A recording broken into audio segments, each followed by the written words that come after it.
All right, hello and welcome everybody back to another stream. I'm your SimCFI.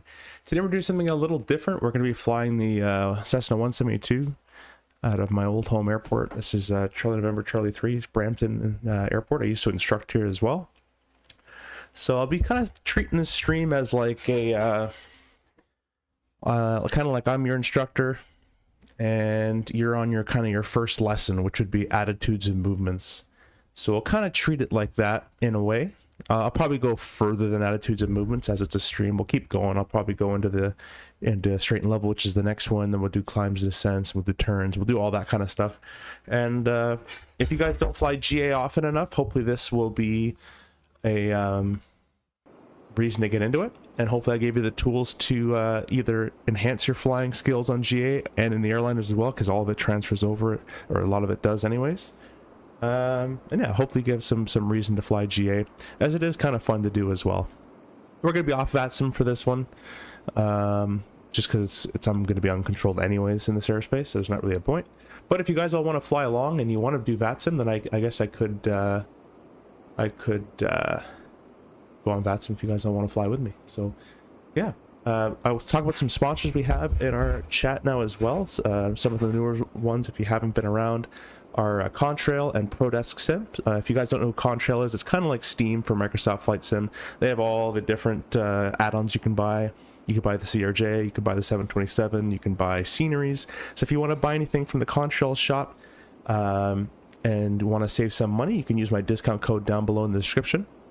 As well as I'm using the ProDesk Sim CRJ, well, not today, I guess, I'm using the 172, but I have the ProDesk Sim CRJ throttles that I purchased with my own money, and if you want to have a discount code to any of the ProDesk Sim Honeycomb Bravo throttles that they make, Airbus 320, I think they have a 777, 37, if you want any of those, feel free to use my discount code down below as well. Looking at the chat, we got Skymaster. He wants to do some unusual attitudes. Yeah, we can for sure do that. And we're running two streams today. We have a vertical stream and a horizontal stream. So if you guys don't mind pressing like in the horizontal stream, and in the vertical stream, if you double tap your screen, you will like the. I'm trying to get rid of your navigograph thing at the top, but if you double tap your screen in the horizontal stream, you will get the like button pressed. That's kind of how you do it there. There we go. Just fix navigograph a little bit for you at the bottom there. Maybe. There we go. So I tried to align the vertical stream a bit more so you guys can see what I see. But yeah, so first things first, walking up to the airplane, you would have checked the your journey log, which is and obviously you have all the paperwork with you, but the journey log is kind of the life history of the airplane, and there's multiple books that get created, but in essence, if anything's been broken, or if fuels, or if oil's been added, or whatever, you'd look in that book, and you can refer to see how the life of the airplane's doing, and make sure that all the necessary tests have been completed, and that there's still enough time on the engine to actually legally fly it. We're going to say all that's done. I should mention this obviously does not replace real-world flight training, so you know, if you have an instructor, listen to your instructor. I haven't actually flown a 172 in like 2 years, and I haven't instructed in basically that amount of time as well. So yeah. Anyways, then you walk up to the plane, and you know, we could do this in Microsoft 2024 now, where you can kind of walk up to it, and I think if you open the door, you automatically get in. Which I don't know if I can even open the door, but you'd step inside. And you would do your kind of your cockpit preparation, which I don't have the checklist on me, but I'm just going to do everything from memory. Don't do that. Obviously, do your checklist, but basically, you're going to just verify that everything is kind of the way you want to see it. So the key, the rear wheel would be not even in the ignition, but it's all the way to the off. The battery or the master is off. All the lights and everything's off. Avionics are off. The parking brake is pulled. If it had tie downs in. The parking brake actually shouldn't be on if the tie downs are in, but there's no tie downs, so the parking brake on is okay. Mixture's full idle cutoff, and the throttle's also in the closed position. The fuel shutoff down there is pushed in, and the fuel selector is either left or right side. Today it's on the left, and just to prevent some slushing from tank to tank. The flaps are all the way up. You would check the fire extinguisher, which would be actually between your seats, but I guess it's not here in this one. I don't know where they would. By the way, I'm a little sick, so I'm going to make a lot of stuffy noises, and I should be working, but my whole nose is all stuffed up. So that's what's happening. Hey, Owls, did we I'm safe for the stream? I didn't. I'm sick right now. So how much fuel is usable in the Cessna 5072? It depends what model. If it's the R model, it's 56 tanks, so 53 gallons from memory. Something like that. I don't even know if I remember all that stuff. I found... Oh, David, hey, welcome. I have fond memories of those walkarounds. I remember the Cessna Diamond. The Cessna Diamond. I don't know that, unless you mean both. I've never flown a Diamond, but they look kind of look like toys to me, those Diamonds. But people say they like them. Is your oil quantity checked? Do we have working beacon light? Yeah, we haven't gotten that far. I'm just doing a preparation. I hate being sick. Anyways, with that being done, you can throw your master on. You'd get a well, it's discharging quite a bit. It shouldn't really be that low, but we'll put our flaps to the full position. Obviously you're going to want to make sure that there's no one there you're going to hit in the face, and you do a fuel quantity check as well. It's about half tanks. You can throw in your lights and make sure they work, but I don't really care. It's daytime, doesn't matter. And we'll go outside. Hey Shaq, welcome. Hope you're doing well, my friend. I don't know why all these covers are here. Where I used to train, the covers wouldn't be there, and I don't know how to actually get rid of them. It might be through the EFB. Oh, you know what? I think I can do it. Oh, wait. Oh, stop. Go back outside. There we go. I have my my mouse, so I can get rid of all this crap for now. So you start at the static port, is where I personally started. That's where the POH, I believe, recommends to start as well. And oh, David, hey, that's when you hit your forehead with the trailing edge of the wing. I think, yeah, I've done that on the 150 and get the imprint of the diamond on your forehead. Yeah, thankfully I haven't hit my head on a 172, but I've close to be hitting my head on the RJ, and I've hit my head on that 152. But can I crouch? Oh, I can. That's cool. Yeah, I would check at this. I would start at the static port, and you're just going to verify that it's clean. And in the chat, if you guys want, I usually, if it's the students already been flying a bit, I'd ask, what is the static port? What does it do? What does it measure? That kind of thing. So check, make sure that's all clean. You gotta verify that your air vents are clean as well. You love the vertical format? Hey, thanks. I appreciate that. I'm still working on getting a nicer looking vertical format, but yeah, thanks, Skymeister. So if the air vents are all clean and the door hinges are all good, sim it probably will never not be good. You remove the pitot cover, and in the pitot cover you're just going to make sure that obviously it's clear in the front, and you're also going to verify that the drain is clear at the bottom, which can't zoom in, but there's a little tiny drain port here. And on the test, on the written test, they'll ask, you got to be careful in those written tests, because they'll say a fully blocked pitot tube, or a partially, or the front of the pitot tube is blocked, or the drain is blocked. Because depending if it's fully blocked will change what instruments are, how it reads inside, if just the front's blocked, and if just the drain is blocked. So a question for you is, if the front is fully blocked, the drain is open, and the static port is operating normally, what would your airspeed indicator read? So that could be a question. If you guys want to answer, you can in there, but I'll give it to you at the end of the walk around here, if I remember. The stall warning. Some have the little tab, some have this little hole. Do not suck on them, just visually inspect them and make sure they're good. Don't try to get a sound out of them. And then just behind that is your fuel vent. You're just gonna make sure that's clear as well, and this would help ventilate some air in the tank. So as you lose fuel, air will replace the fuel that has been lost or used, and helps push the rest of the fuel down, as this is gravity fed fuel in the 172. The last known airspeed, if both were blocked, it would be as VSI. So if it's the front block with the drain still open, it would be static minus static. And if my memory serves, static minus static will equal 0 on the airspeed. But you can always correct me. Land light, taxi light, looking good. No bumps and bangs on that guy. Your nav light, the red on the left, strobe is okay. You can feel them in real life to make sure they're not, too wiggly. Aileron. Couple things to check on the aileron. I don't know if they're actually modeled. So it doesn't look like it, but there would be a wire right here. And that's your grounding wire. So what happens if you fly through the air, you pick up static electricity. So the air is flowing right to left, it hits the wing, it'll go through that little grounding wire and then exit up the static wick. So that's how that would do that. Then you have obviously the 3 connections. You would also have the counterweight, which I can't, can I zoom? No. You'd have a counterweight here usually, and those counterweights are there to prevent flutter. So if they ever ask on a flight test, why is there a counterweight there? It's to prevent flutter of the ailerons, because they're just too light. And then you'd also have this little middle hinge that you can just wiggle, just make sure it's free and loose as well, and then you can put the aileron back. The flaps, you have the 2 kind of tracks it glides along, and then the middle beam here, again, I would also twist that. You shouldn't be crazy loose, but just, you know, free. And then you should be able to shake it just to make sure it doesn't go back in its track, but I don't know if I can't shake it here. So anyways, you give it a shake, make sure that it's not going to go back in its track. I've never actually flew a 172 with fairings on. Let me see if I can turn those off.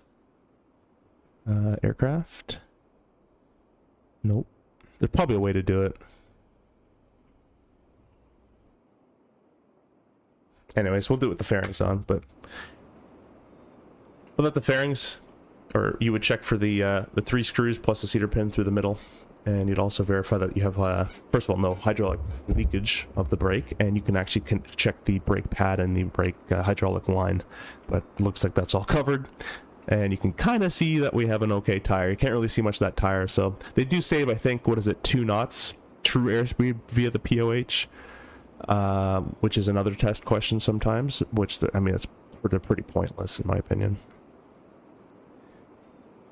Let me catch up with the chat here. Thanks for everyone stopping in on the vertical and the horizontal stream. Really appreciate that. Some third-party dev needs to make a really good 172. Yeah, I mean, it's kind of insane we haven't had a good 172. It's the most, you know, it's probably one of the most flown airplanes in the world, especially for training. Is definitely the most. As you have your cargo compartment here, which technically is a 3rd exit. Well, I guess 5th exit, because you got the windows too. 1, 2, 3, 4, 5. I can't fit through this. I don't know how you guys are going to fit through it, but you would check that you have all your necessary stuff. Like we would have a first aid here, back here, and your ELT would be a compartment for that back there as well, at least on the ones I used. And yeah, any tail or tie downs, you can put them in here, whatever. And make sure the door just nicely locks or closes again. This one has an alternate static, most likely because it has the autopilot. So if there's an autopilot, you'll have an alternate static back there as well. Some have it, some don't. I look at this side of the wing. Again, you're just looking for general bumps and bangs and scratches. Who flew it last, you don't know, so be careful. And since we already gave you the question on the pitot blockage, what are these 2 antennas up here? And what's that little one sticking out right there? What are these, and what's this? That's another question for you. Anyways, moving on back, you have the identification plate, which is supposed to survive if an accident happens, even with fire. So that's what that is. And then you have the horizontal stabilizer. You're just going to make sure that the leading edge is all nice and clean. This is plastic, this part, so, and this part too. So these might have scratches and stuff in it, but that doesn't really matter. It's more the metal that you don't want to have cracks and stuff through. And you have the 3 hinges. Actually, this should not be here, and I'll talk about that once we get to the right elevator, but in this side you should only have that hinge and this hinge, and you'd be able to check, can't really do it much here, but you'd be able to check the hinges to make sure they're all free and are moving nicely. Same, it's hard to maneuver, same in the tail there. You have a cable there and a cable there. Exit to your yoke. And with the rudder, I can't move it for some reason, but you should be able to move it left and right. You'll have a hinge on this side, a hinge on that side, and then it's hard to see, but you'll have a hinge, and a hinge. You want to make sure you got all those as best you can. And in this time of year, or in October, when the birds are all coming, trying to stay away, The birds love to go inside. There's some holes here. They love to go dig inside. So listen for little chirps and make sure that you... I've had a plane with a nest in it once. So the reason that... Oh, where'd it go? The reason that this shouldn't be here is that's the trim one. So at least from the planes I've flown, there's only had 2 on the left and 3 on the right, and that's because there's no trim tab on this one. It's just the right side that has trim tab, and the reason they only have it on the right is for basically cost saving. But you would verify that again, all the hinges are okay, and that the trim one, I wouldn't touch it, but just looks connected. And what you could do at this point is run in the plane and go full nose up and full nose down and make sure the trim works. I think I actually can do that with my yoke actually without having to move. Let's see.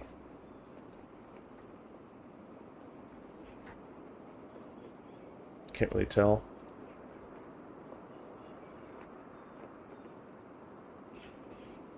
No, it's not really doing anything. But anyways, you can go full nose up, full nose down, make sure the trim works at that point as well. So if you guys didn't know what these were, that's your COM1, that's your COM2 antenna, and that little thing sticking out, that's actually your temperature probe. And then this guy's your GPS. So sometimes will ask that in flight tests as well. These 2 guys are your navigation, so your VOR1 and VOR2. And the bottom should have ADF and transponder and all that kind of stuff. This one's your ELT. This side of the flap, again, I'd shake it. You can't in the sim, but I'd give it a shake. And basically it's the same thing on the other side. Make sure that they're on their track. You give it a little bit of a wiggle. You go over here, you got 1, 2, 3 hinge, and then the middle one, you'd be able to twist it, make sure it's just kind of free and correct, or free and loose. Then you'd have that other grounding wire that's not there, and the counterweight as well, which is not there in the sim, it seems. Strobe light, nav light, nothing's cracked. Walk my way over to the gear. You can't really check much on the gear when it's in the fairing here, but no hydraulic fluid leak. It's kind of really much you can do there. And then the leading edge of the wing looks okay. Stand back up top. There we go. And then in this fuel vent as well looks okay. Oil, I'm not sure how much. Oh, you can actually, that's kind of cool. I can't really see because I can't zoom, but for the planes, from memory, it was an 8-quart max, and we like to operate around 5 to 6 area, something like that. And if oil is very, or if the airplane just flew and it was very hot, it wouldn't be this dark. It'd actually be almost see-through. So what you'd have to do is take a napkin or something, run it along this until you hit grease, and that's kind of where it is. And even if you hit it, let's say I hit grease at 5 quarts, because it's just run, there's some oil in the system that hasn't been in the sump yet, so you probably have 5.5 or so. How can I close that? There we go. Going down, you got the oleo. I don't know if I can do that. Maybe for pulling it, push back pull, and then you have the shimmy dampener, which dampens shimmy. Oleo, you want to see about 4 fingers or so, 3 to 4 fingers. I've had somewhere at 6 fingers, and it's a little interesting. You're kind of high on the tail strike area. The exhaust, make sure there's no cracks in the exhaust, and you can't really see into this part of the exhaust, so I would give it I'd usually flick it, and if you hear a nice ding ring out, then you know, it's kind of the best you can do. If you kind of have a hollow ding, there might be a hole or some big crack in there that you can't actually see. The prop, I wouldn't touch it, as the school I used to work for and fly out of did not do ground checks of the spark plug checks, so you can have a live wire, and you might go on 1 rotation. So I would just take a look at it, front, back of the prop, the edges of the prop, spinner, no birds. This is your alternating cable right there. Everything looks good in there, and then the air vent in the front. And then I always like to take 1 little step back and get some sort of big picture aspect look at it. And if everything looked good, then I'd jump in the airplane. Shock says Black Square needs to do one with tablets showing the electrical system and engine would be a great learning tool. Yeah, I don't know. I really don't know why they haven't made one. Like, I actually can't understand why they haven't made one yet.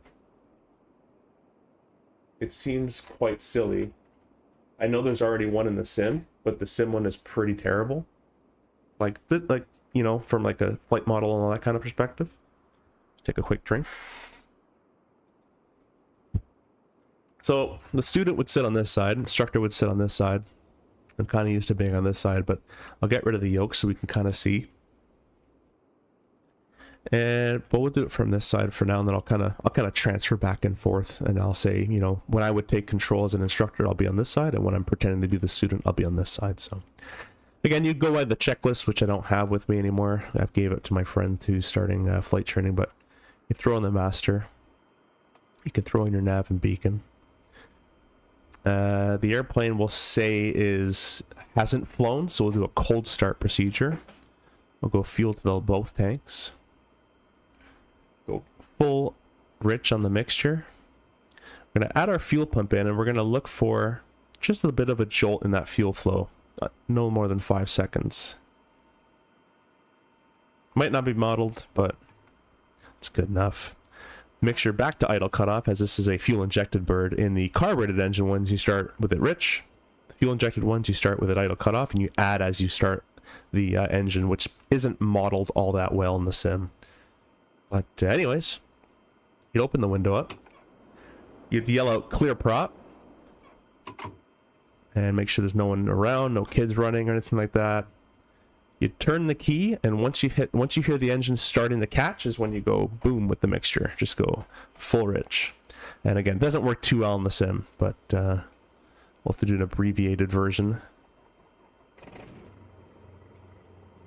Okay, and you release the key back in the both position, and we're going to add a little bit of, I should have actually had a throttle for that start. I should have about a 1/4 inch. But we're going to add a little bit of power, so we're at 1000 RPM. Hopefully the sim sounds are loud enough. If they're not, let me know. Actually, they seem pretty low. Oh, they're at 100. Okay, well, if they seem low to you guys, let me know, and I can throw them up, or if I'm too quiet, whatever you want. With that running, with the engine up and running, you got the oil pressures in the green. Temperature is slowly going to be climbing into the green. We can throw our avionics on. So that's all coming back online. It's crazy how much you remember about this stuff. We gained some subscribers, so really appreciate that. We're on the road to 2005, I think 6,000. We're on the road to 6,000 subscribers, which is kind of insane.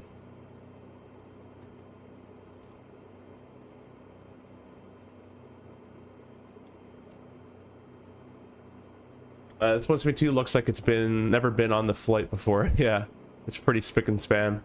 Barras, welcome. Is this a mod 172? No, this is the default 172 in Microsoft 2024. All default. All right, we'll get these GPSs online, or else we're not really going to use them. We'll just spam the enter button. We'll just start aligning. The autopilot we're not going to use either, so we'll kind of just have that there for now. The transponder we can go to standby. It's 1200 is the VFR squawk. And Brampton frequency was 123.3 from memory. That'd be up there, and then set the practice area frequency.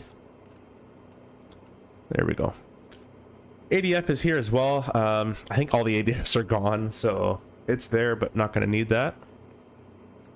Anyways, we're going to bring our flaps up in stages, so we'll go flap 20. You're going to verify, well, I guess I can't really see, but you want to see that both left and right sides are kind of moving up together.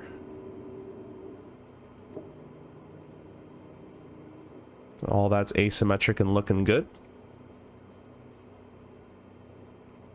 And that's basically it. The 172 startup isn't all that crazy. We're going to make sure that all our instruments are all nicely set up. So our compass is showing a heading of 239, 238. And it looks like our heading indicator is pretty close. I'll just match up as best I can. Our altimeter, I'm just going to press the B button, which is, it'll set the altimeter for us, but it's pretty close anyways. It's 936 for Brampton, so pretty much close. I don't know why this is in hectopascals. It should be in inches. I wonder if I can change that. Celsius, pounds, knots.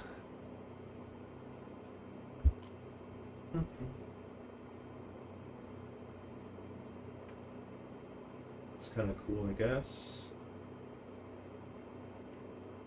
Huh.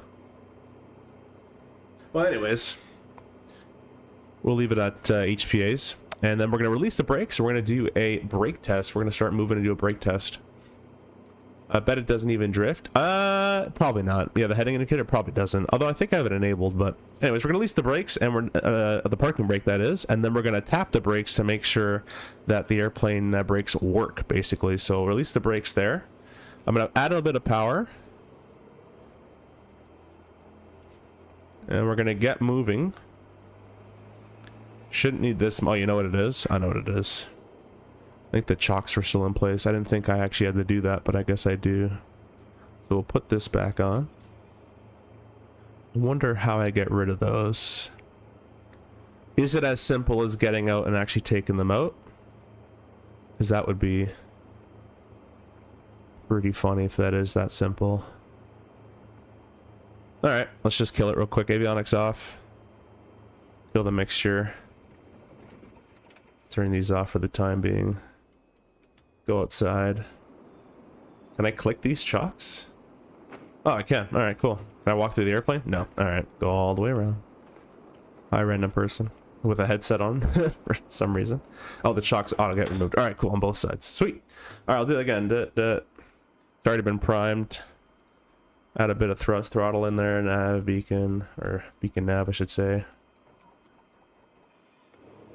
Alrighty. And we're kind of back where we were. The GPSs are coming back online. Heading still set. The bearing still set. And our vacuum pressure is going to get increased. So this will kind of get a little bit more aligned there by itself. That's avionics. So we're going to add in our power now. Idle or power. I keep saying thrust. Thrust is a jet term. Press the brakes. The brakes work. And we'll get going again. Mathis, heading indicator drift in 2020-24 is mostly 24 code, so it should drift. Okay, cool. Sweet, sweet, sweet.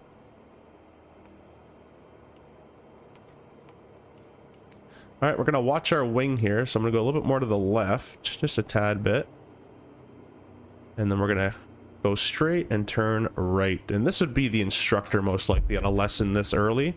I'm full right rudder, and my brakes are kind of hard to hit at the same time, so it's going to be a bit of an interesting taxi experience. But if you guys don't know, this airplane doesn't have your conventional nose wheel steering. You'll have the rudder put in the direction you want to go, and after you've gotten there, you're going to add a little bit of right and or left brake, depending if you want to turn right or left, and that'll send a little bit of hydraulic pressure to the nose gear to turn it.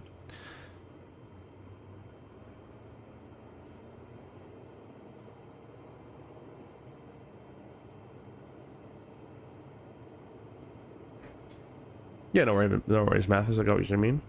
You would do a compass or a heading indicator check and a turn coordinator check, where I'm going to take this right-hand turn here, and we're going to verify that a compass is freely swinging. Our heading indicator turns to the right, and the turn coordinator shows a turn to the right, and the ball should show an opposite yaw, which kind of is, but not all that much. You'd have to do that to the right turn, and you'd have to do it to the left turn as well. So some people will do it right as they exit, and then left in this little run-up circle. See if I can remember the run-up all by memory. That'll be interesting. I noticed in the sim, the airplane is like, it has that left turning tendency, like insane. Like this is no rudder and it's already going to the left. It's not really that bad in real life. You don't need that much rudder all the time. It's more on the high power settings. This is not default scenery. This is, I forget who made it, but it's Brampton, Charlie November, Charlie 3 on the marketplace. I think it's like 15 bucks. So I'm gonna do a left turn here, and we're gonna go into that circle, and then we're gonna check the left instruments. So we'll go left here. Compass is nice free swing, and the heading indicator swinging to the left, plus the turn coordinator and opposite ball. So that'd be one test there. Now we're gonna put ourselves right into the wind. The wind is coming from the west there.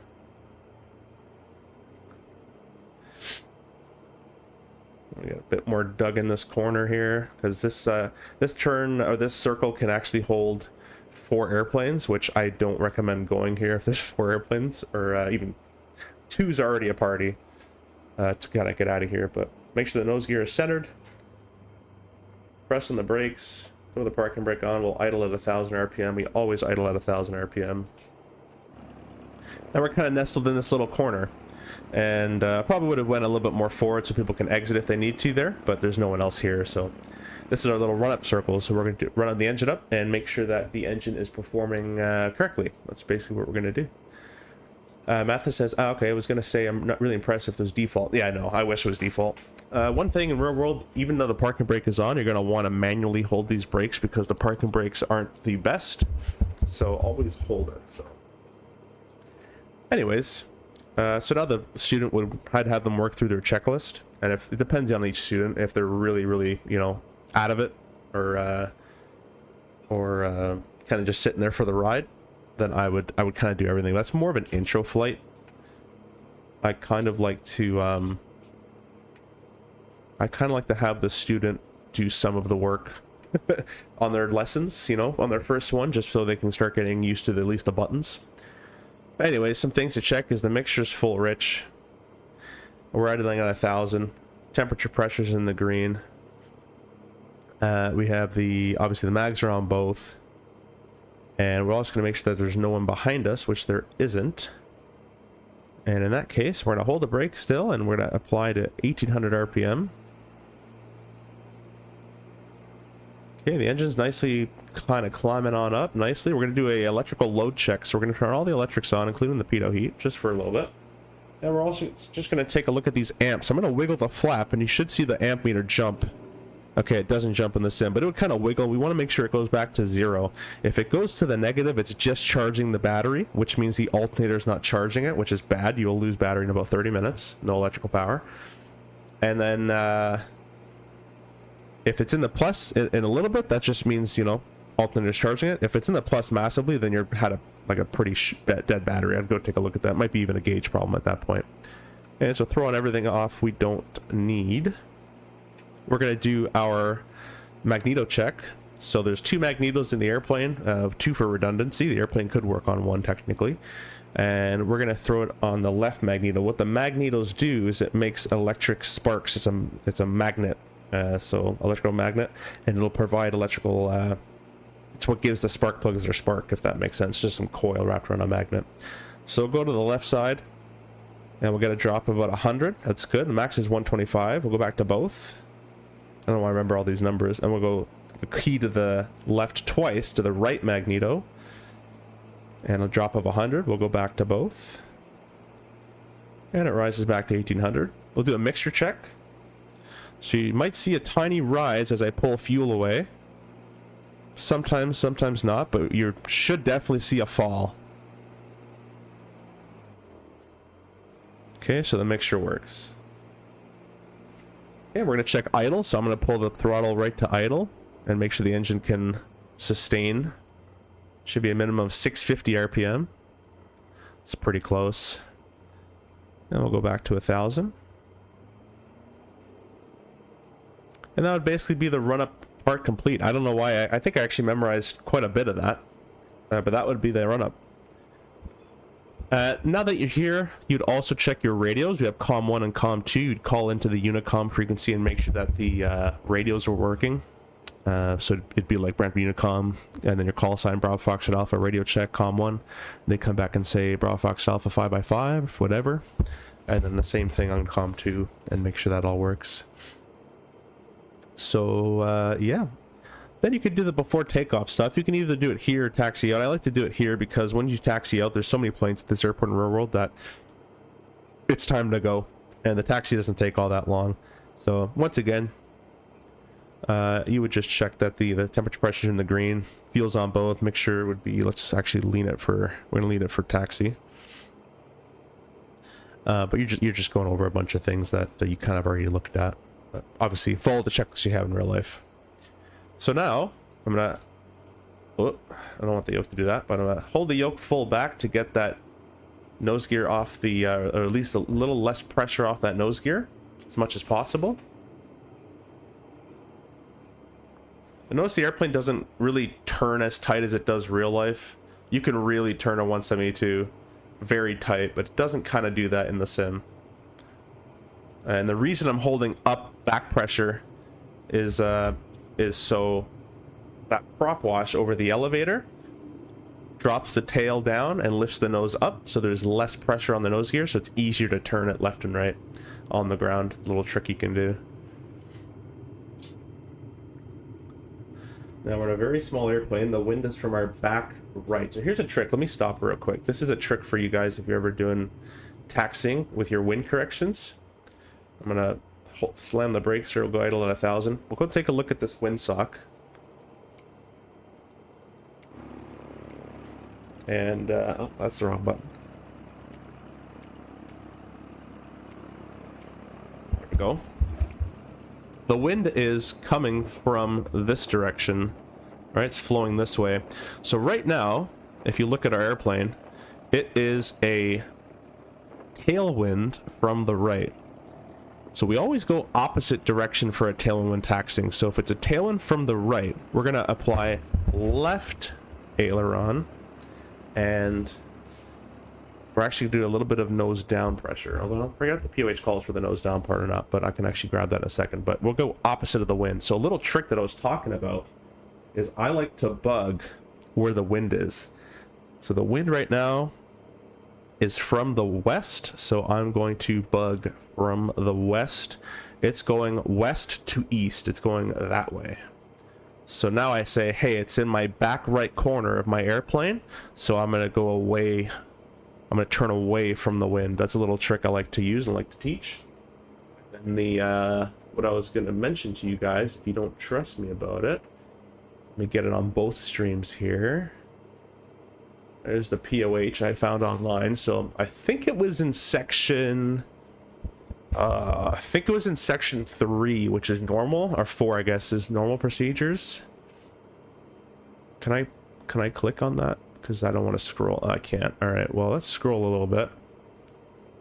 This is the POH, Pilot Operating Handbook. As a student pilot, you'll get pretty familiar with this.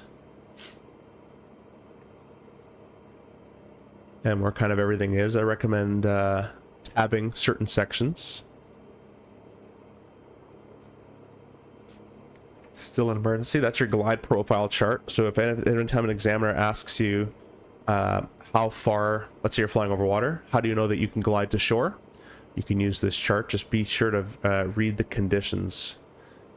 Speed 68 knots, propeller windmilling, flap up, 0 wind. Those are the conditions right there. All right, section 4. Scrolling down. There's the walk around. Actually, I guess I could just do this. That's smarter.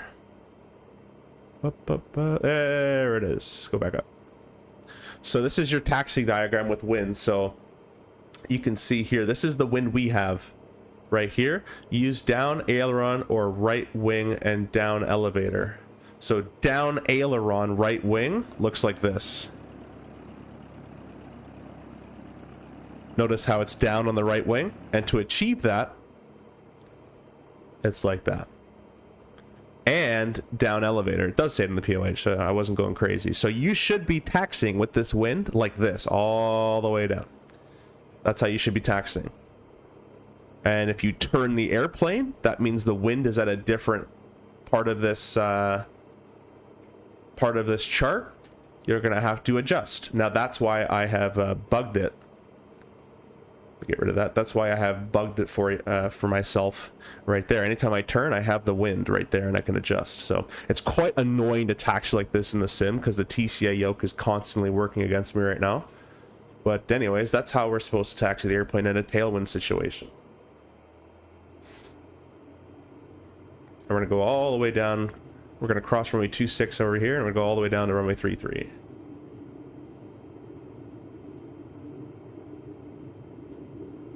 And really, real world, you don't really want to be going faster than 10 knots as these taxiways are very, very tiny.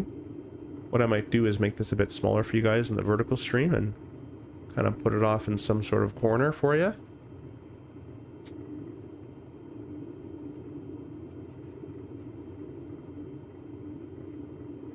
Vera says, those flight school airplane... Oh, way too much power. That's my yoke has it mapped to as well, which I did not know about that. Those flight school airplanes always seem to have loose shimmy dampers. Yeah, they do. They definitely do.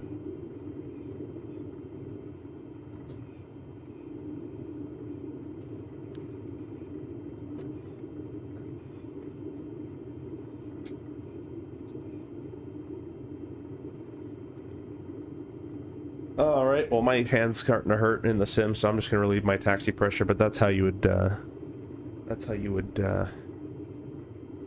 see? If you don't have that wind correction in, especially if the wind increases, it's going to be an interesting day for you. And the airplane is going to start to lean to one side or the other, and you make a lot of corrections with the rudder pedal. All right, let's kind of get in this little corner here. Make sure the nose gear is straight, and we'll press the brakes there. Always idle at 1,000 RPM. All right, and then basically it's at the runway check. So for memory, we're gonna check the controls. So we'll go full left, full right, look at the other side, full right, full left, look all the way behind you, full up, full down. I don't think it does. It doesn't do that much. It doesn't affect the airplane that much. Pull down and rudder right and rudder left, which you can't really see the left all that much. Next, if the student is ready to go, we can go and throw in our lights. Landing taxi strobe, why not? Just make sure the heading indicator is still synced. We're showing 115. It's a little bit off. That's good there. I don't know why the GPS is turning. That's not correct. The GPS is a GPS, not a heading indicator. Mixture goes to full rich, and then any flap settings we might need. On a normal takeoff, there's no flaps required for 172. S model. The G1000 I think needs it, but not this one.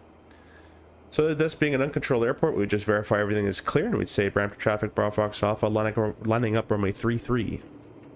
And then you would say departing for the circuit, departing northbound, departing west, whatever you're doing. In this case, we're going to depart north. We're going to take you guys to the practice area. Also, do you want a quick checklist? I can PM you. No, it's okay. It's all my brain for the most part. Get on this runway. Again, the airplane doesn't turn as tight as the real one does.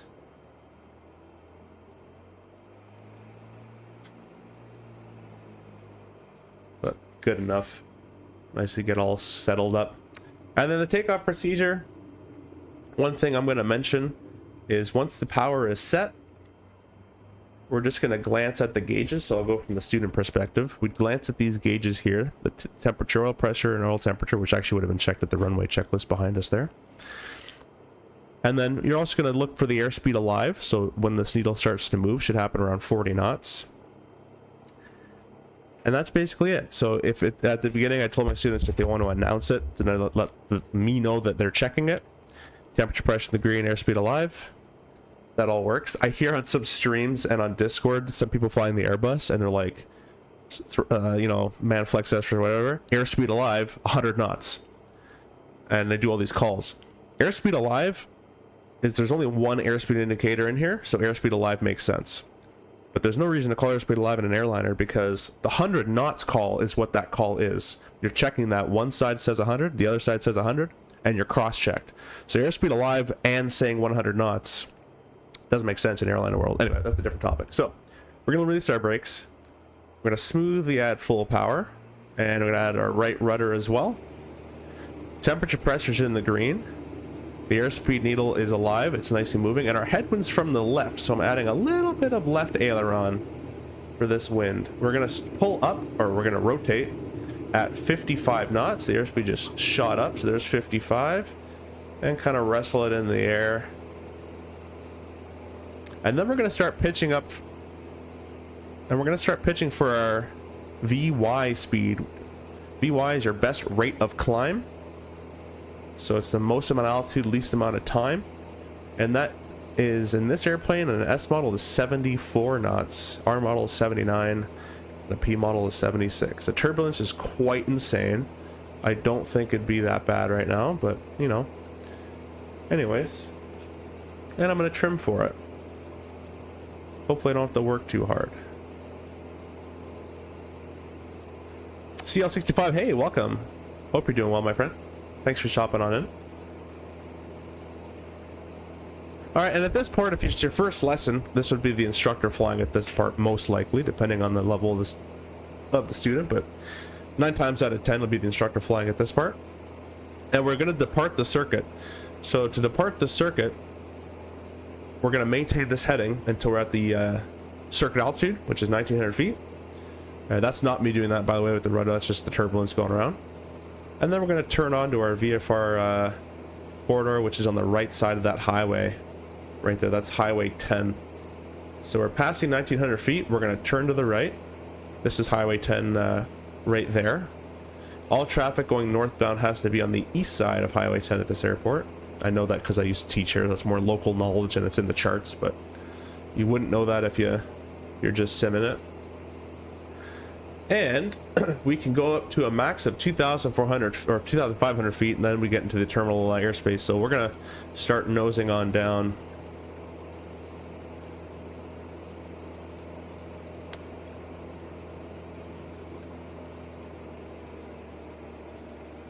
And we're gonna retrim for it as well.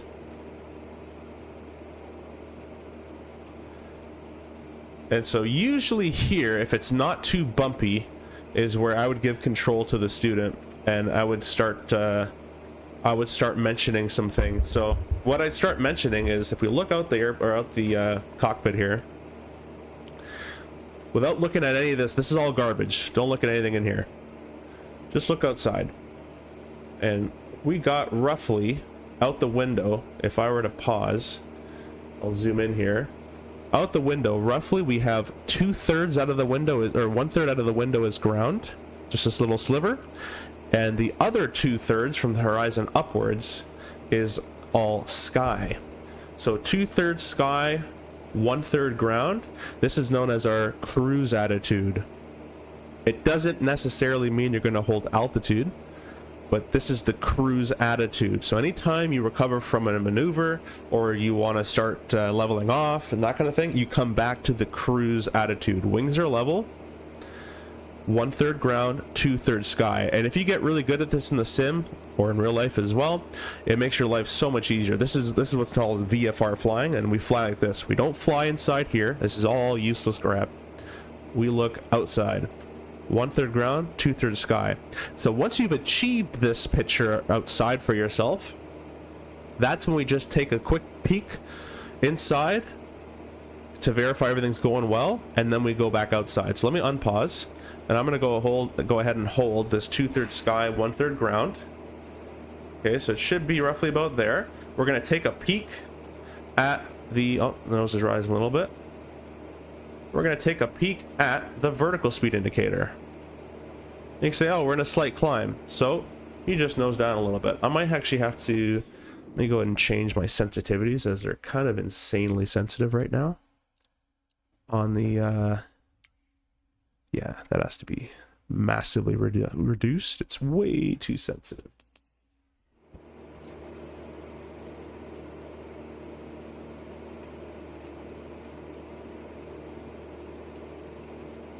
Okay, so same story. So looking outside, be like, yeah, that looks pretty level to me, like we're holding altitude. Then we go inside, we're in a very, very slight descent, so a very small change with a bit of nose up, and that'll fix that. And you'll find yourself holding level flight without even realizing it, just holding this attitude outside. And you're gonna hold pretty close to level flight. The bumps will kind of bump you around, but it's your job to just fix that. That's kind of it. So that's where I'd start with a very first student. They wouldn't have been doing any of the stuff before. I'd probably do most of that. Well, I'd let them do the checklist stuff, but I would do the takeoff and the climb and all that. Taxiing, I like to show them how to taxi, and then on the straightaways, I would give them control of how to taxi there. And then maybe try the last turn or two. Slowly introduce taxiing. Simple, hey, welcome. I was there yesterday for the rocket. Oh, nice. How'd that go? Hope that went well. So this up here is coming along as the gravel pits, we call it. This is one of our reporting points. Because all the little hills and water, it gets quite bumpy here, which is actually very realistic. That happens a lot. There's the bumps already starting, so that's actually very real. And the reason we're not climbing any higher is we have an airspace restriction above us with Toronto Pearson. So we're just going to stay under that Class Charlie airspace. You can go in it if they give you clearance to. You contact them on 119.3.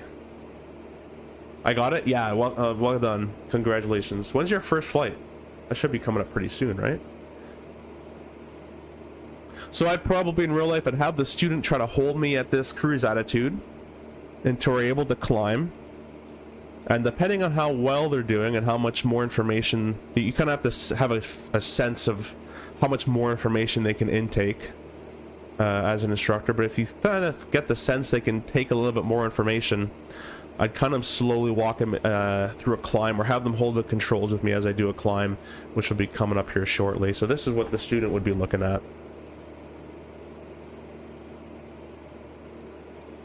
Take a drink of water. Oh, I'm out of water. That's great.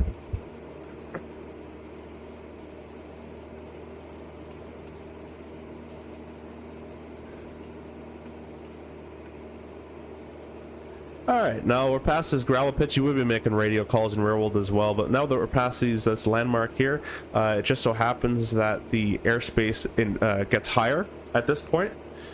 It's actually just past these trees on the other side of this town, at Caledon. And at that point, we'd be able to climb. So I'd say, yeah, good job. I'll have my control again, and we'll do a climb. So for climbs, it wouldn't be part of this lesson technically, but I'll go through it on the I'll go through it with you on the stream. We do APT, and this is actually pretty much for every single airplane you'll ever fly for the most part. It's attitude, power, trim. Even in the IFR world, you can do this. You're just going to be referencing the attitude indicator instead of, or your PFD instead of outside. So attitude, power, trim. We're going to put this nose. We're going to pull up this nose to the horizon. We're going to add full power. And we're going to trim for it. So let's bring the nose up.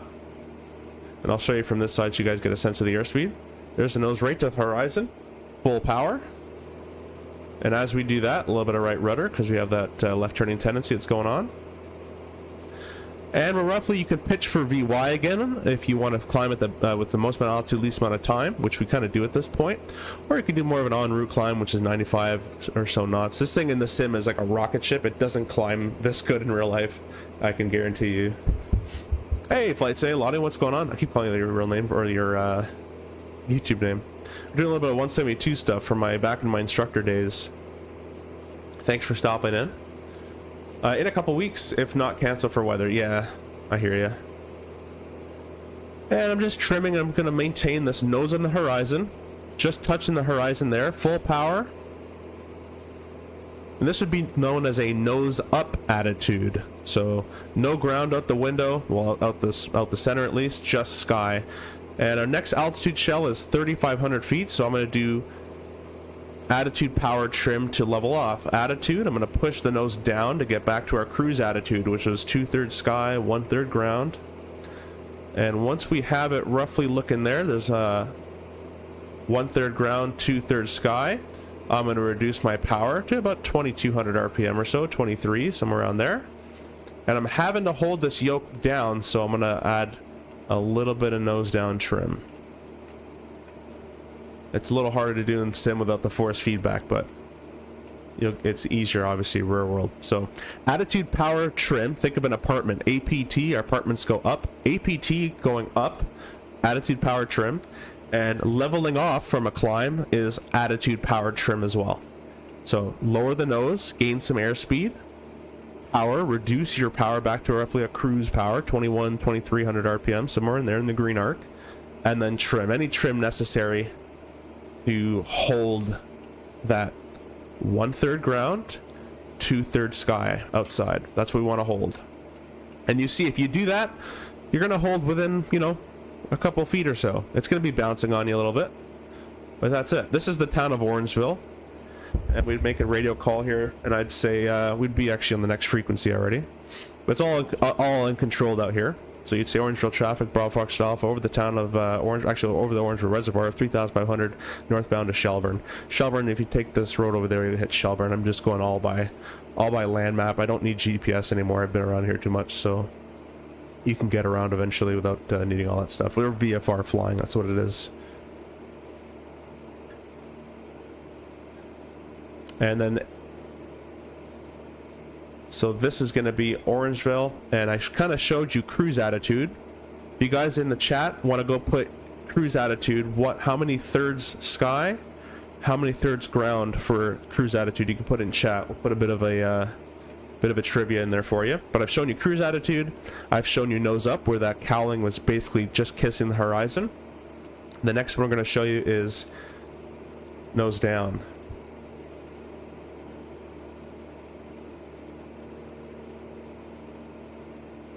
Oh, is it just stationary? I could change that for you guys. Sorry about that. There you go.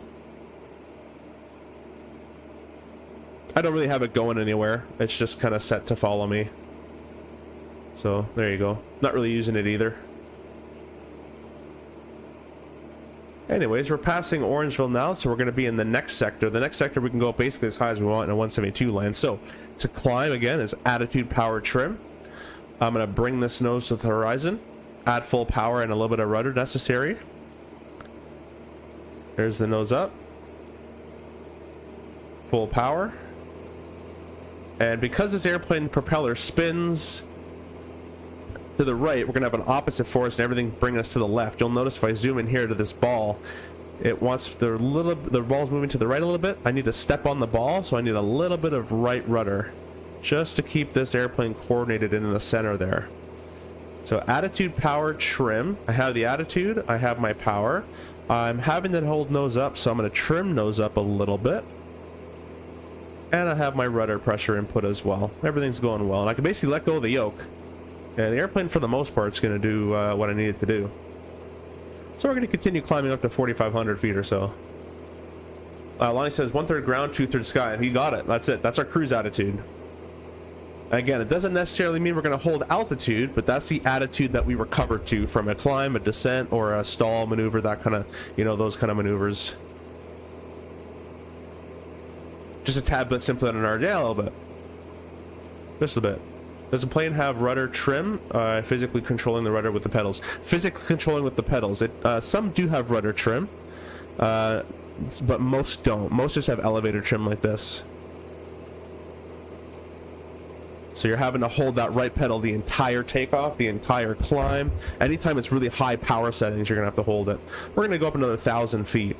Now, a rule of thumb, guys, for climbing, or for leveling off, I should say, let's say I wanted to level off at 4,800, whatever. A rule of thumb we use is 10% of the vertical speed. So we're doing about 700 feet per minute. So 70 feet prior to 4,800 is when I'd start to do APT, attitude, power, and trim. Bring the nose down, gain some speed, reduce some thrust, and trim. We're going to go up to 5,500 though, so we're going to keep going a little bit more. But 10% of the vertical speed.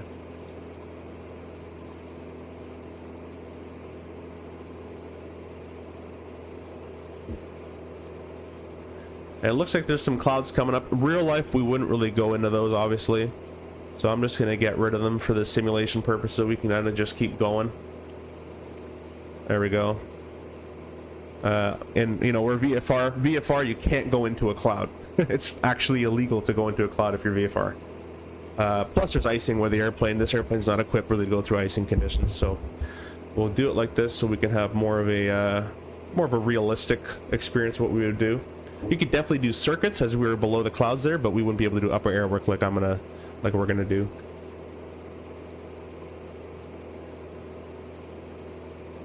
But it gets rid of that obnoxious simulator computer bumping. So we want to level off at 55. We're roughly doing about 70, about 800 feet per minute. So 80 feet, there's 20 basically there. We're gonna start nosing on down nice and smooth to 2/3 sky, 1/3 ground. I was about 80 feet away from 55, and I'm holding the yoke pressure forward. I'm holding that yoke pressure forward and my right rudder pressure as well to keep everything coordinated.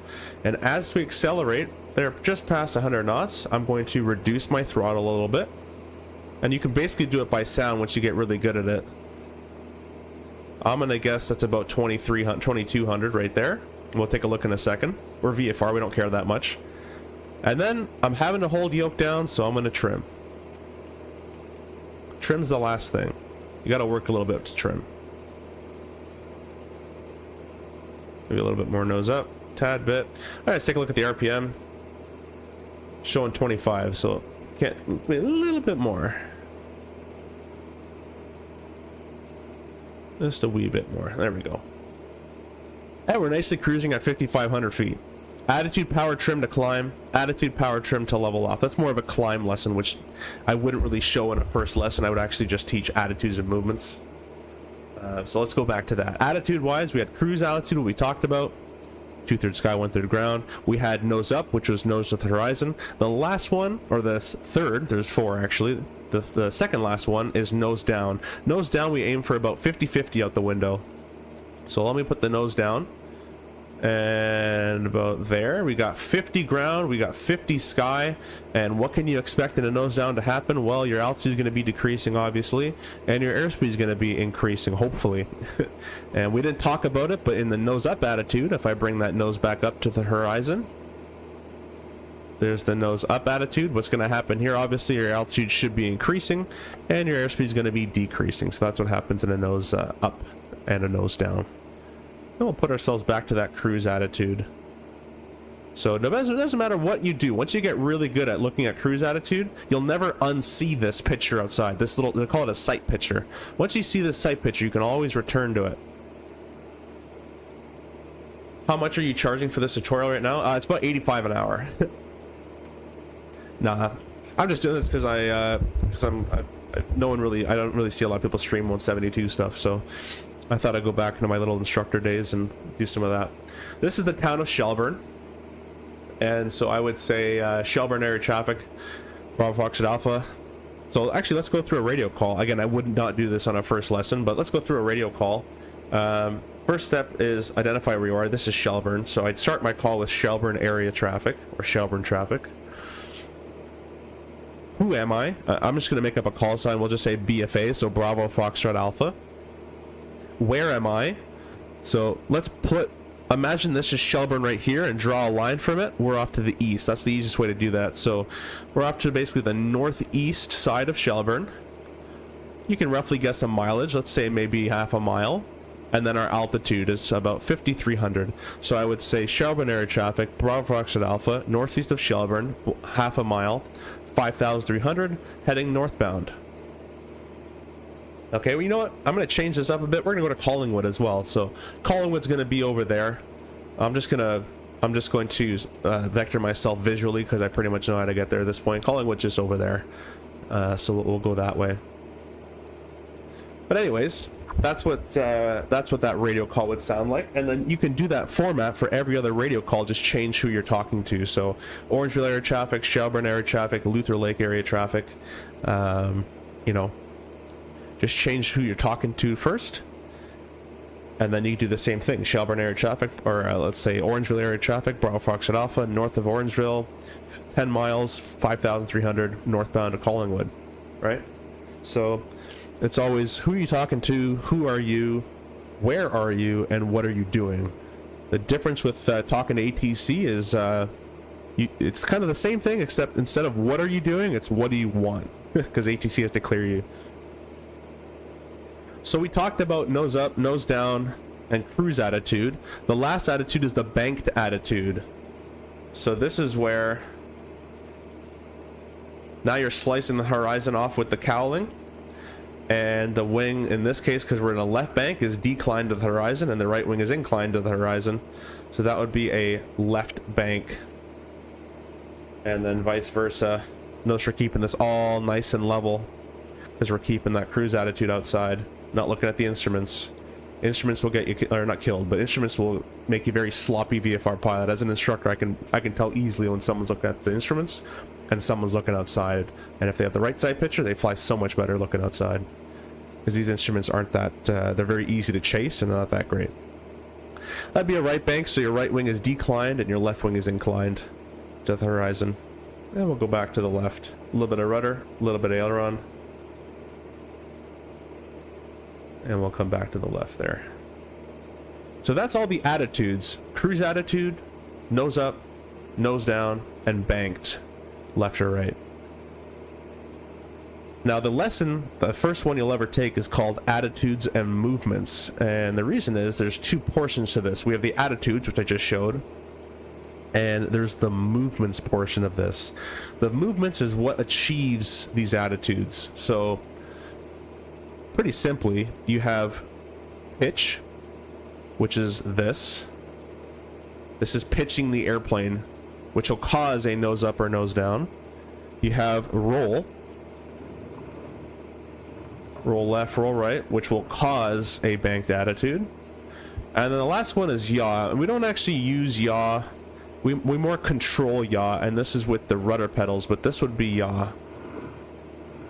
That would be yawing, kind of like fishtailing. So that's attitudes and movements. And then I would ask, obviously, the student, they should know what controls that. So elevator controls pitch, ailerons control roll, rudder control your yaw. So that'd be attitudes and movements. And that's kind of your first lesson day. We would not go this far in real life. We would have been turning around already, because that lesson would have been kind of covered, really. And on your first couple flights, most students can't last all that long.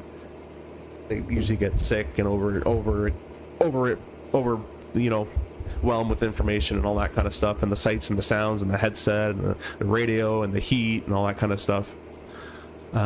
Usually this would be it. So, but we're gonna keep going. We are gonna keep going. So you saw when I did that climb, we did power, attitude, trim. Oh, someone in the vertical stream, Pack003, hey, welcome. What's 172 is this? This is the default 172 in Microsoft Flight Simulator 2024, just the default one. Let's get back up to 5500. Attitude, power, and not really going to need the trim because it's just a couple hundred feet.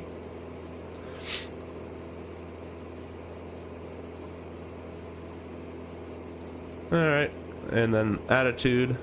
We'll keep the power in there a little bit to gain our speed back.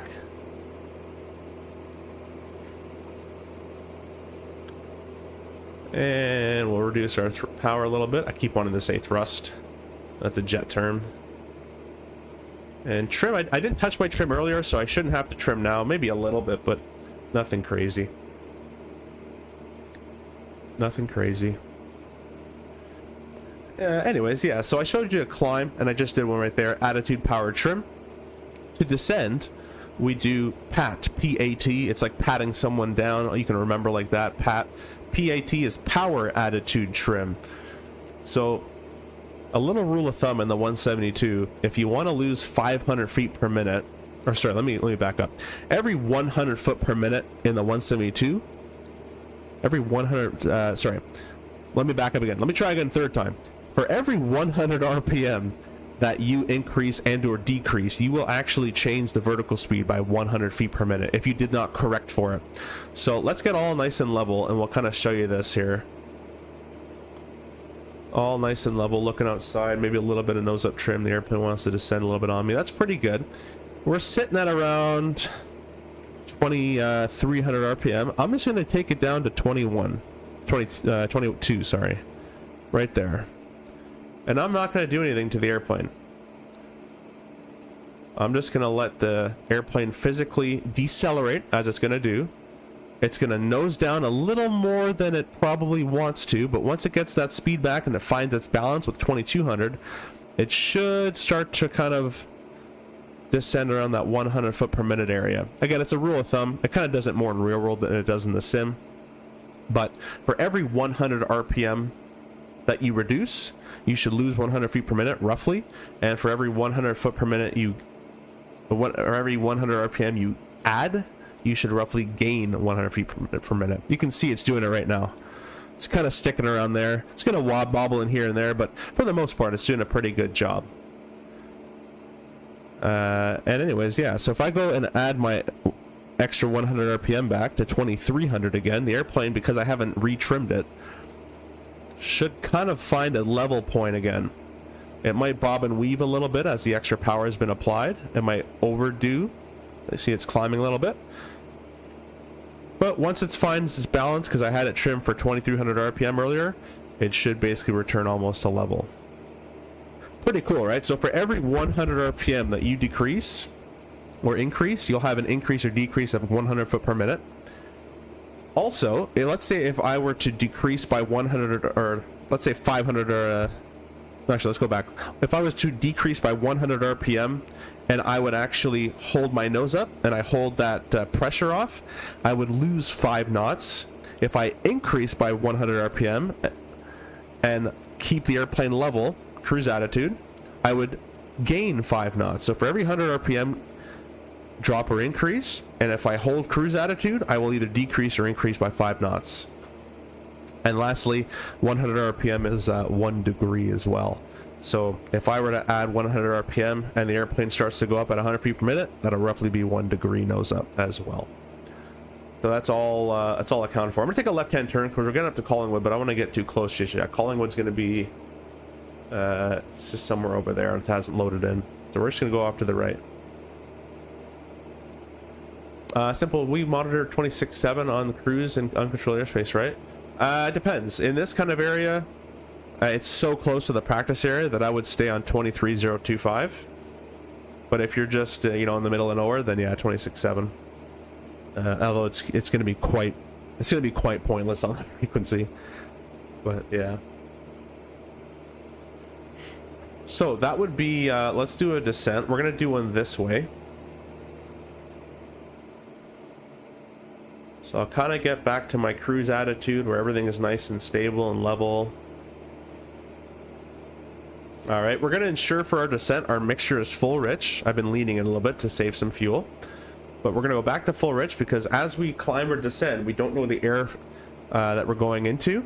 So we want to make sure we have the most rich mixture just in case we don't know the air mixture. So we'll keep full rich on that fuel mixture. So I'm going to descend. So power attitude trim. Let's go to about maybe 1900 RPM. Power attitude kind of sets itself. I didn't really need to pitch down or anything. The airplane's naturally pitching down now to that 50-50 nose down roughly. I'm actually not really even flying the airplane. I'm kind of hands off. It's kind of doing all of it for me. And then trim, if I need to trim. Looks like the airplane's wanting to nose up a little bit, so I'm going to add a little bit of nose down trim, just ever so slight little bit. And that's how we descend, power attitude trim. And again, to level off would be power attitude trim. I'm going to add my power. Bring the nose up manually or physically with the yoke. 2/3 sky, 1/3 ground. And trim it off whatever is necessary to trim. I'm having to hold nose down as I added that trim earlier, I think. But it's whatever you need. Trim for whatever you need. So that'll be a descent. And then usually at the end of each lesson, like we would have already went home because last time would have been attitudes and movements. The next lesson from attitudes and movements is straight and level, which is, we kind of covered it as well a little bit. But at the end of each lesson in real life, I'd always give a little teaser trailer to the next maneuver. So in attitudes of movements, at the very end, I would show them straight and level, which is kind of what they were doing. In straight and level exercise, I would show them the teaser, which is climbs and descents, which you kind of already did right now too. And then a teaser trailer at the end of climbs and descents is turns. The next one is turns. So at the end of each lesson, I would do the next, I would show them the next thing they're going to get into. So turns, you got let's see if I can remember these. I believe it's gentle, medium, and steep, the way they classified them in Canada. So gentle is 0 to 15, medium 15, 30, and steep is 35 beyond. So just looking outside, not going to look at the added indicator. That's roughly a gentle turn, and you can come inside to verify. There's 10 degrees, pretty good. That's roughly going to be 30 degrees, or a medium, near the end of the medium turn. Pretty good, pretty close, right? VFR is all about pretty close. We're not really, you know, we're not IFR pilots, right? And then lastly, a steep turn would be past 30. So I'll show you guys with a steep turn here, my method to get into steep turns. It's pretty simple. You're going to roll, you're going to add 200 RPM, you're going to trim nose up twice. So watch this. Roll, RPM, trim twice. And we want 45-degree bank angle. And then every so often, just take a quick look in the inside, and you can adjust your vertical speed, but don't stare at it. Look outside. Take a look at the altimeter. It's not moving. Back outside. You know, we're kind of off 30 or 45. Sorry, let's go back to 45 degrees. A little bit more 45, and that would be a steep turn. And then if we wanted to reverse this to go the other way to the right, I would go power reduced, rudder aileron to the right, and then power increased again. So reduce power, rudder aileron doesn't work as well in the sim, and then add that power back in.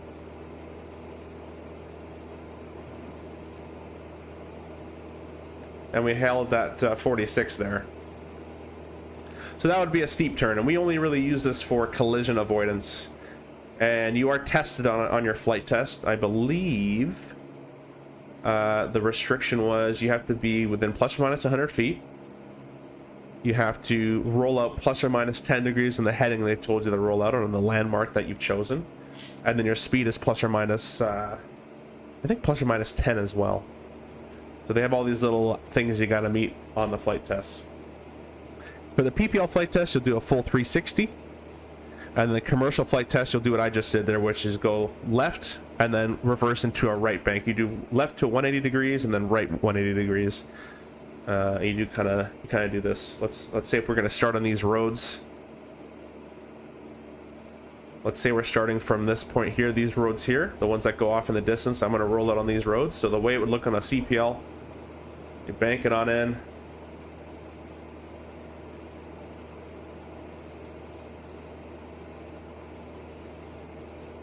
Right, the altimeter is one of the fastest reacting instruments you got. So if that starts to move, I know I got to make a change, but it's going pretty well.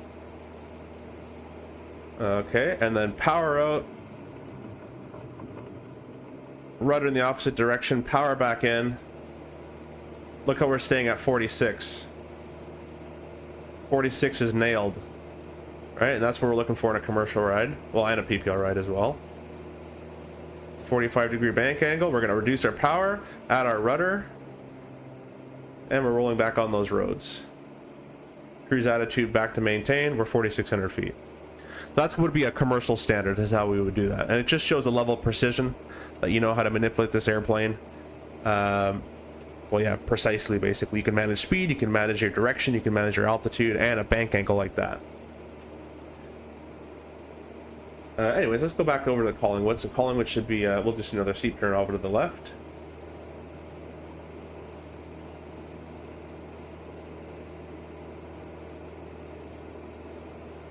And again, instructor-wise, I would be flying on this side.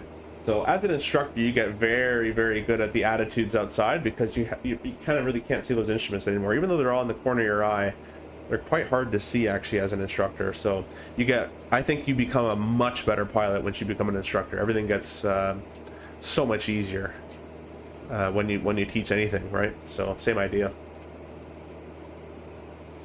Anyways, we're on the way to Collingwood. Just gonna fix my trim here a little bit.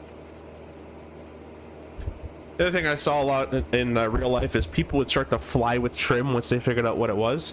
So if the nose is like this, they'd start to nose down. Don't do that. Fly the airplane, nose it down, right?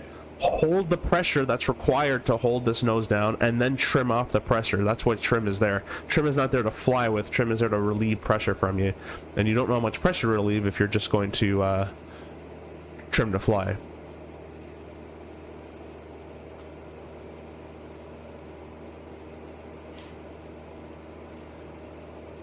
What else can we do? We'll do a bit of, well, we're actually too close for that, but I guess we'll just kind of nicely just chill, and we'll go over to Collingwood.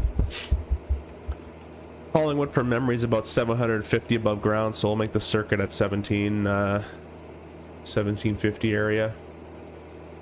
And it's left-hand patterns. Should be coming up over there soon. Hope you guys enjoyed this little departure from our usual airliner kind of stuff. I know a lot of people fly the airliners. I actually think a lot of simmers, if they were doing this, it would actually be more difficult for them to fly precisely on visual references and kind of do this kind of flying. There's no autopilot. Well, there's an autopilot, but we never use it in real world. It was usually disabled for us in real life. But if you had someone kind of shared cockpit or watching you stream your screen and have you do precision turns, like steep turns and proper stall stuff, I think a lot of people would actually struggle with that. You'd be surprised how much someone struggles with holding speed, heading, altitude if they're not trained. It's quite an interesting watch. And if they're holding speed heading altitude well, give them a turn, give them a climb, give them an ATC call, and it all goes to MS. But this is all basics. These are all the basics that you train at the very beginning, and hopefully you hold them with you for the rest of your career. What I'm going to go ahead and do is I'm going to set the autopilot for a second, as I'm going to go get some water. So we'll go heading mode. Zoom in here. Autopilot, heading mode, and alt hold. So you do that. We got a left and right fuel low. That's fine. We still got just under about 7 gallons per tank. That's 14 gallons. 14 gallons is a quarter of a tank, so we still got about an hour of fuel. And Collingwood's coming up pretty quickly, actually.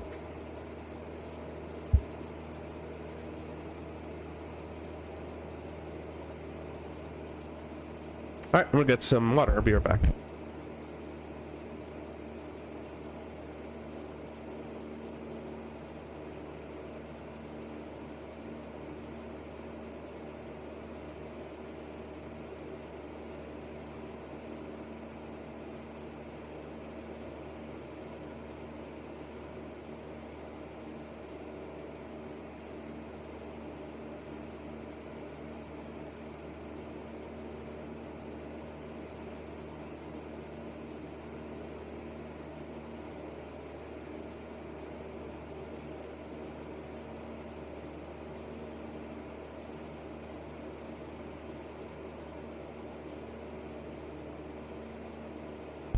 Alright, I'm back. Hey, welcome, Five Snipes. Welcome. We're just doing a typical kind of look at a few lessons of flight training.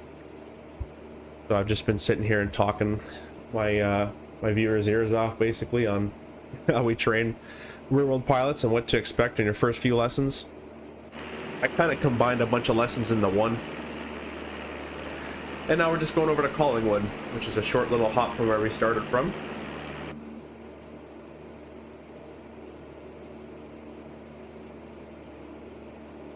So there's the city. And the airport's right there. That's pretty bang on for memory, right? I didn't use any navigation. I just pointed myself kind of roughly to this portion of the shore. And that usually gets you to Collingwood. Nothing wrong with some VFR, nothing at all. Let's get rid of that, the autopilot there. We're going to start descending. So if you guys remember for our descent training we just did, it's power attitude trim. So mixture goes full rich. And we're going to reduce our power.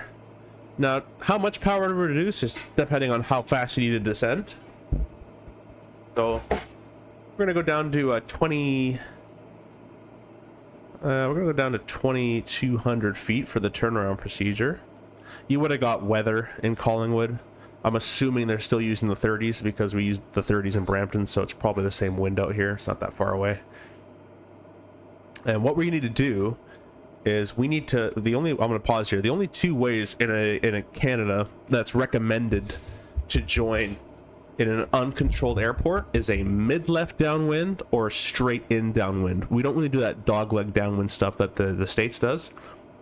So the problem is I'm landing on this runway going this way. All right, I think it's runway 30 actually. We're landing on this way.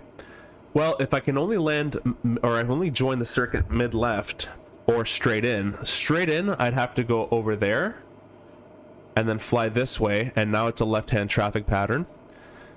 But mid-left is actually a bit more efficient, and we can do what's known as the turnaround procedure or as the teardrop procedure. Same thing, different name.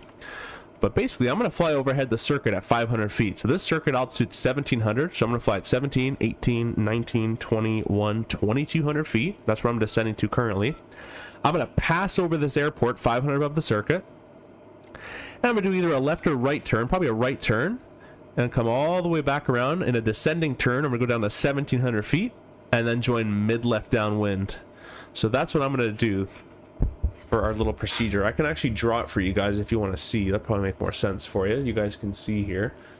Let's see if I can bring Collingwood. I just need a taxi diagram would be fine. We put it on that one you can see as well. So we're coming from Yeah, it's fine. We're coming from this way. The only two things, or only two ways that we can join, again, this is Canada, is mid-left, downwind, or I'll make it yellow, or maybe not yellow, make it purple, or straight and downwind. So you have to get, I have to get myself from here to either this part, or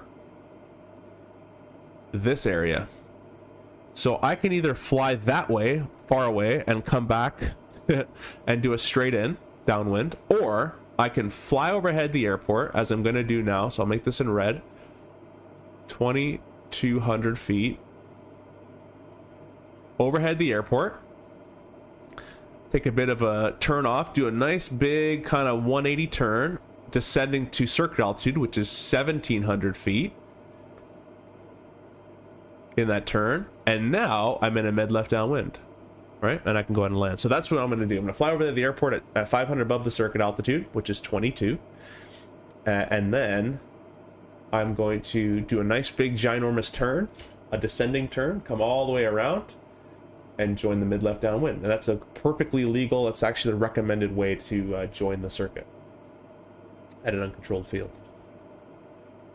Matt says 280 at 7. Perfect, thanks. Yeah, I just assumed we took off at a Brampton, which is like a 30-minute flight. So if it's all in real world, it's all the same kind of weather you're gonna get. It'll be good enough for sim purpose. But thank you for that. So we're just gonna descend on down to 2,200 feet. Have another 1,000 foot to go or so. 1,200 feet to go. If I wanted to descend faster, I can put in a slip.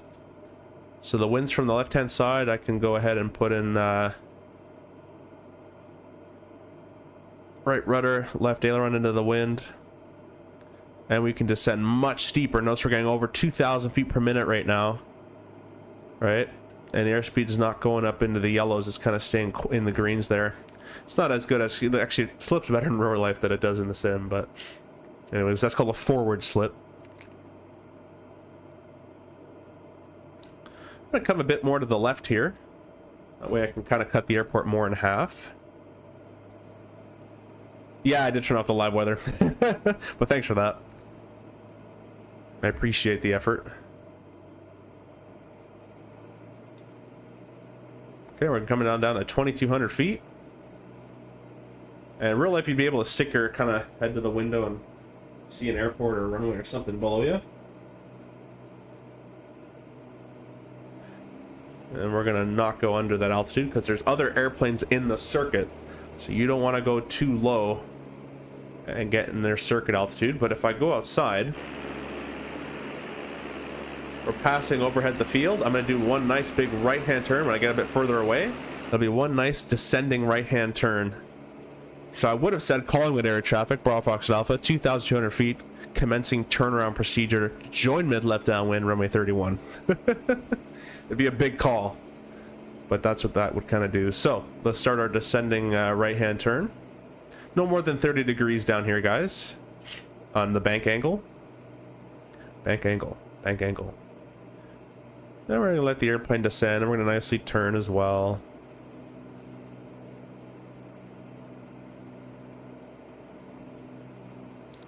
Again, it's kind of hard to do in real life or in the sim because you can't really see where you're going all that much. You can't move your head, but there's the runway just in front of us, and we're going to cut it right in half right at the circuit altitude. So we're still descending on down to 1,700 feet. So then I would say Collingwood area traffic, Bravo Fox Alpha, overhead the field, 1,700, joining mid-left downwind, 3-1. Right, and I'm going right back to that cruise attitude for level flight. It all comes back together. Now, obviously, the circuit we haven't talked about, and in a first lesson, the student usually has no idea what a circuit is. But again, I'm going further in this stream than I would in real life. In real life, we would have stopped at attitudes and movements, left it there. I do actually have VR. I just don't use it for flight sim, Mathis. I do have VR, though. I use it all the time for DCS. Anytime I play DCS, I need VR. So we would check anybody joining straight in. We would check anybody in downwind, anybody later in downwind, and we would turn downwind. And we're going to say Collingwood area traffic, Bravo, or Collingwood traffic, Bravo Foxtrot Alpha, turning left downwind, 3-1. I like to add left in there. You don't really have to because it is a left traffic pattern anyways, so everyone should be going left, but a little bit more to parallel.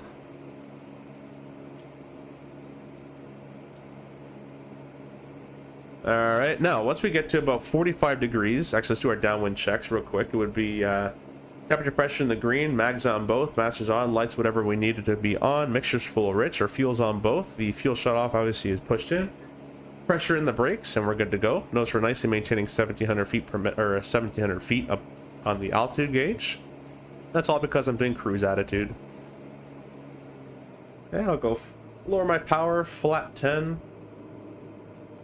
So I'll pause here. I kind of took a bit long, and I've already started my turn, but once we're about 45 degrees off from that runway, this is more than like, right now this is more like 50-60 degrees off, but once you're about 45 degrees off, I'm going to reduce my power, and as long as I'm below 110 knots, I'm going to add my flaps to 10. I'm going to start my turn left. The reason I reduce my power first is if you add flap with your power and cruise power, your nose is going to shoot straight up. So I reduce power and add flap at the same time, and they kind of cancel out each other. It's a nice little trick. And then I'm going to turn left, which is going to start my base leg. So we're going to start turning left. It's a descending left turn, and we're going to hold. We're going to do our base leg here. So I'd say calling with traffic, Bravo Fox Alpha, turning base 3-1. Now notice now we're in the white arc. This white arc and the speed here, this is, you can go flaps full anywhere in this arc. For flap 10, you have to be below 110, but after that, anywhere in this arc, you have to be in the arc for any other flap you want.